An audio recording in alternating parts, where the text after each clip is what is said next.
Hello everybody, I'm DatStash, and today we'll be taking a look at Tainted Grail Conquest, a deck-building roguelike with a very intriguing story. I am enamored by this game, and so we're going to start a Let's Play.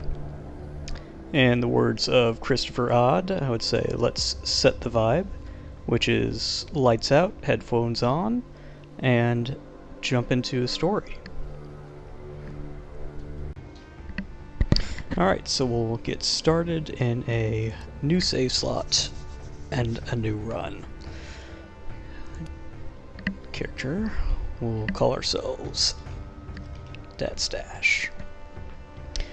Character creation doesn't really have any importance on the storyline, but still gives you a little flair for your character. So I can't get enough of blue, so everything will be tinted blue for my person. And we'll jump right in.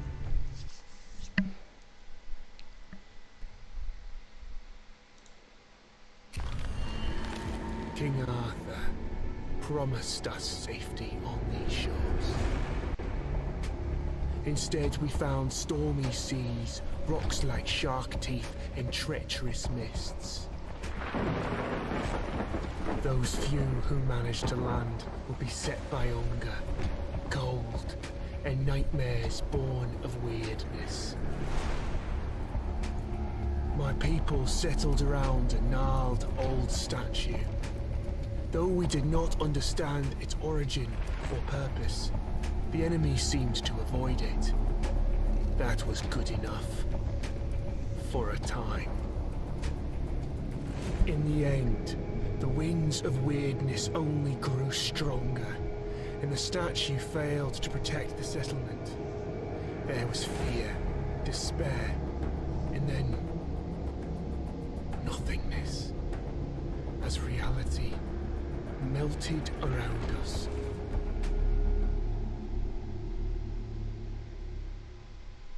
You awake to nothingness. All you can sense is darkness.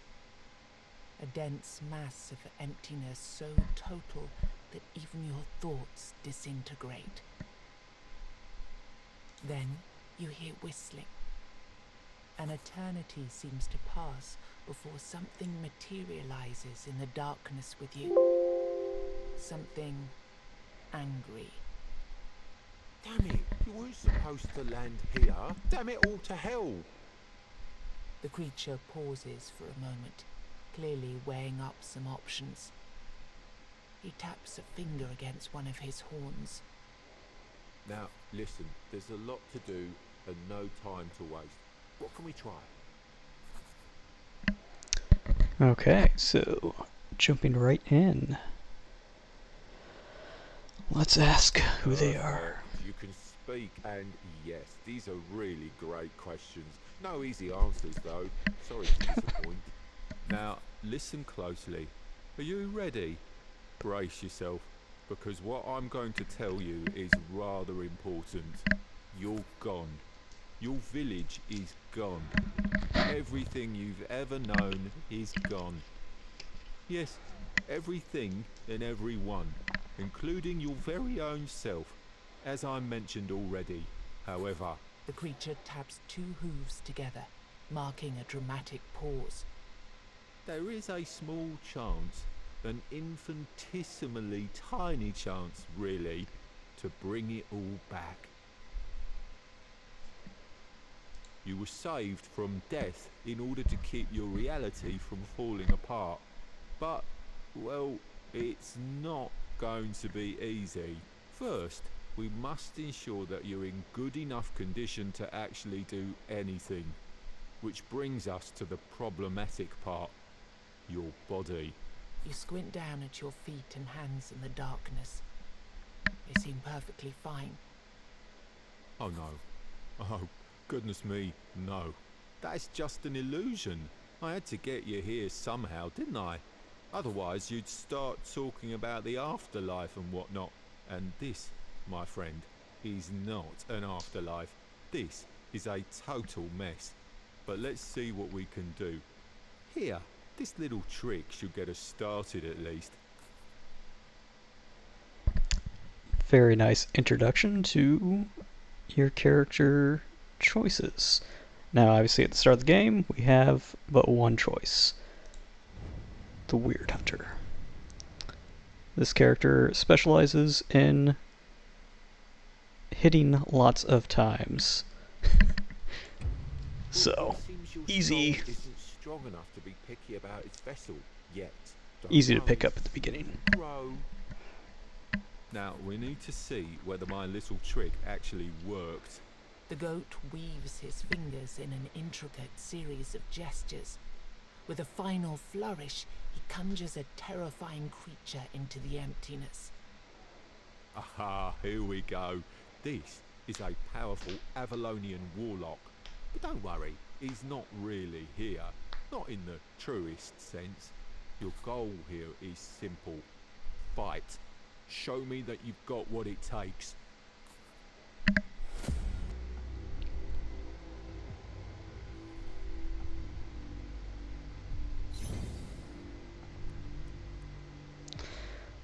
Alright, looks like we have some glitches in the visuals. That's interesting. Very simple character. Blocks and attacks. Your blocks will block all of the instance of damage. So there are other characters that will reduce armor rather than reduce the amount of damage rather than actually block. Hitting twice, so we'll stun and attack. One of the great things about this game, makes you feel somewhat powerful taking on someone so large, but we could get wiped. And you see they're now vulnerable, so take extra damage. And our special, which charges by attacks, will do an additional bit of damage. He's not attacking this time, we're safe. Make him vulnerable first, and then does it say by how much? Plus 100%. So 8 to 12 versus 16 to 24. Scripted. Right. Half your health in one hit.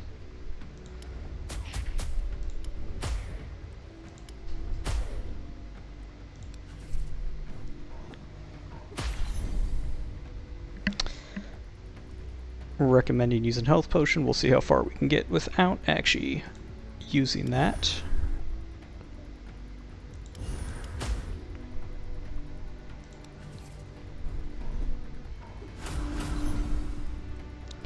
Just a buff. Now that he's vulnerable, we will hit for an extra.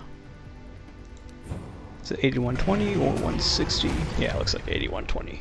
It does take into account his vulnerable status.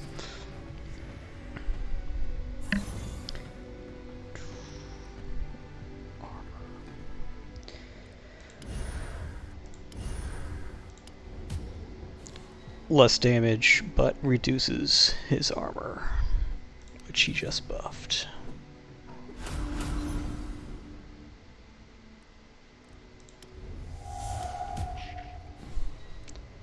And now -10 until he buffs it again. Excellent. Reduce first, then small strikes.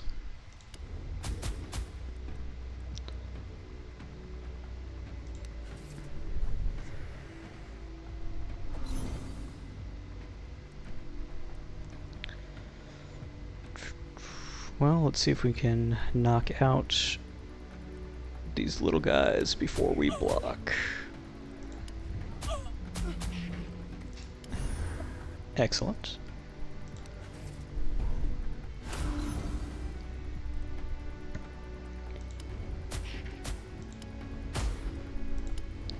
And we maxed out 500 extra damage. You can see extra damage based off of how much you fill it up. So generally best to wait until fully charged if you can make it there. And about halfway through. Cannot block all of his damage.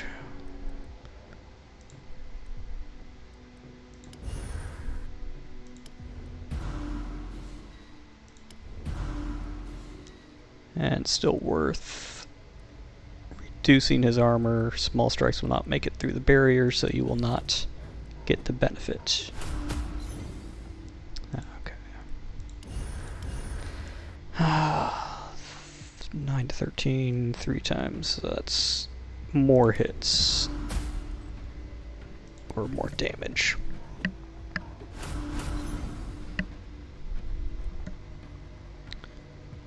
Next hit does 100. Great to use with this.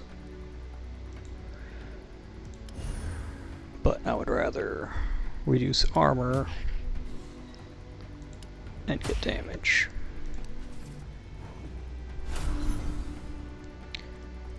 Buffing, so notice this is next hit. 3 hits does not matter. I should have reduced armor first.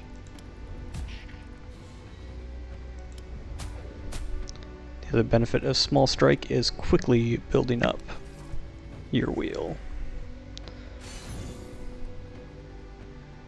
We're finally getting ahead of him.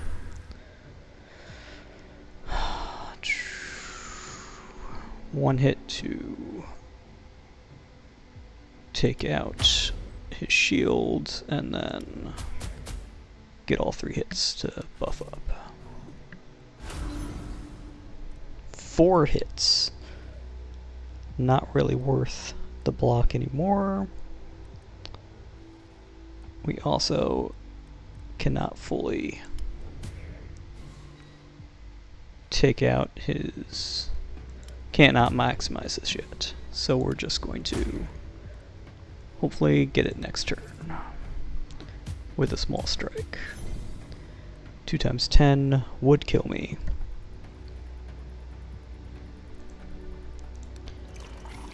Finally use that healing.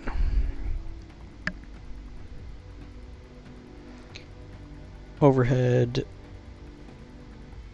small strike, max out,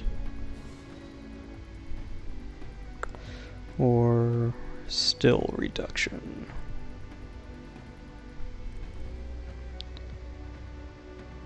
Oh yeah, we want to max this out. Broad damage, nice.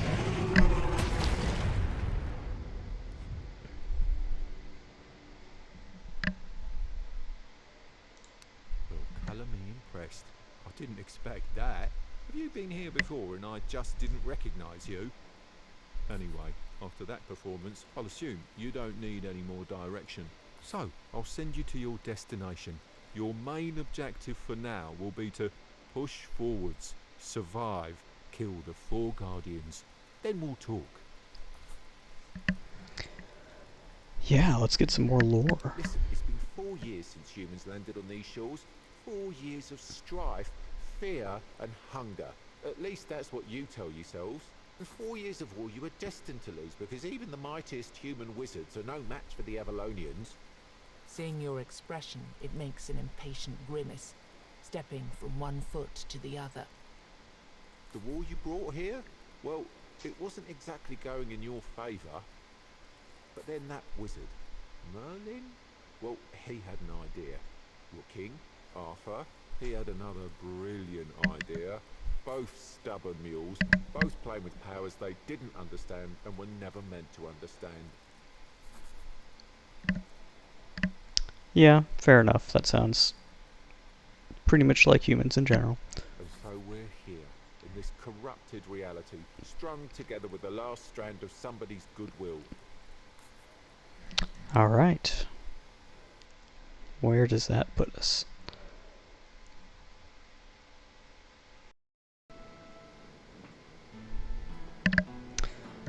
and it starts us out on an adventure. So that should be good to wrap up episode 1. We can pick it up here on the next episode. Thanks for watching.